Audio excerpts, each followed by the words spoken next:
But first, with yesterday's Newspoll showing the government's popularity deficit narrowing, and with the coming campaign likely to see further tightening, a hung parliament, well, it's looking more and more likely. The bookies, often as good as a guide to the polls as any, still favour a Labor win, then a hung parliament, well ahead of a Liberal win. Now, seeking a fourth term with retirements in key seats and with an unfavourable redistribution, and without the scary Labor tax and climate policies to campaign against this time, and without Clive Palmer's $80 million as well, the ad list that last time was against Shorten, winning election in 2022 was always going to be harder for the coalition than last time. Last time, let's not forget, on 2019, the PM said that was a miracle.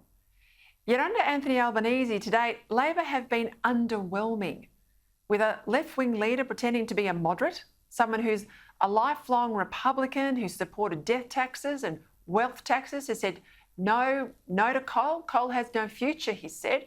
And he said he couldn't bring himself to turn boats around. It now claims he supports the government on everything, nuclear submarines, border protection, and that Labor, if elected, will be more prudent on the budget. Please, you're kidding me, right? Albanese is no centrist like Hawke. And there's no great momentum behind him like there was with Kevin 07. In fact, more and more, it's a campaign that's less about what either of them might do and more about their opponent. The PM says, vote for me because I'm not Anthony Albanese. And the opposition leader says, vote for me because I'm not Scott Morrison. Now, under the circumstances, you can hardly blame people for voting against both sides in record numbers, with the latest Newspoll showing that fully a quarter of the electorate intend to vote for someone other than the two big parties. Hence the high prospect, isn't it, for a hung parliament, which could easily be the worst possible outcome. Remember 2010? I'm still scarred from the experience. With the election result undecided for more than a fortnight, while three independents in Conservative seats tried to work out what they wanted, who they'd support, do all their dirty deals, for two of them opted for a Labor minority government. On an absolute judgment call, and I emphasise it's a points decision, I'm confirming for the Governor-General of Australia that today I'll do what I have always done, ironically, and give confidence and supply to government. And in effect, that means confidence and supply in Julia Gillard. A Labor Party that had already, mind you, climbed into bed with the Greens, only to give us the carbon tax that Julia Gillard had ruled out emphatically just before polling day. There will be no carbon tax under the government I lead. It was a shambles, you know the story, with PM Gillard eventually rolled by Rudd Mark II, and Labor finally swept out in a landslide by Tony Abbott. From where we now sit in a more turbulent world and facing far greater economic and budget pressures than back then, this time, this election, a hung parliament would be diabolical. And a Labor minority government would again, regardless of what they tell you, they would be hostage to the Greens. On the other side, a Liberal minority government would be hostage to left-leaning independents in leafy seats that were once Liberal.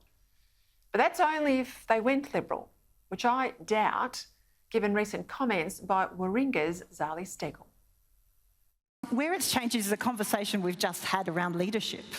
And I do have grave concerns in relation to Scott Morrison's leadership. If they had a different leader, you might support them into a minority government.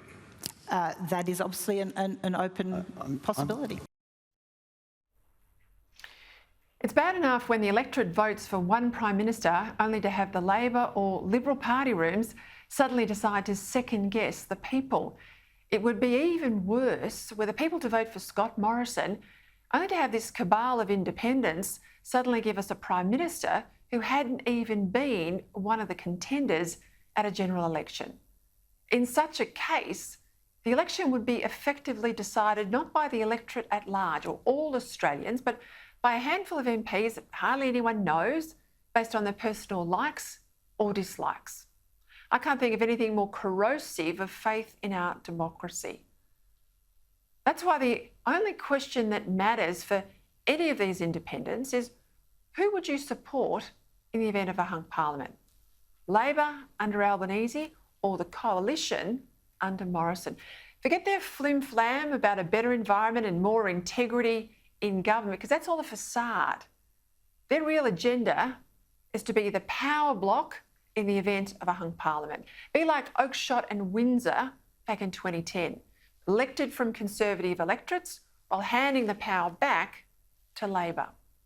The Voice's so-called independents are nothing more than a clever Labor insurance policy in the event of a hung parliament. It's Labor strategists being smart enough to realise that their leader doesn't have what it takes to win big, so that he may only leap to the line. So they have these Voices independents, if he's at the line, ready to carry him over it.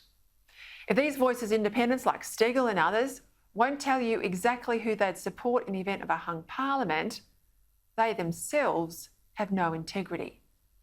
During this campaign, that's the question they have to answer. All of them have to answer. They have to show voters first their true colours, and second, give voters the honesty they deserve so we are not dudded after the election.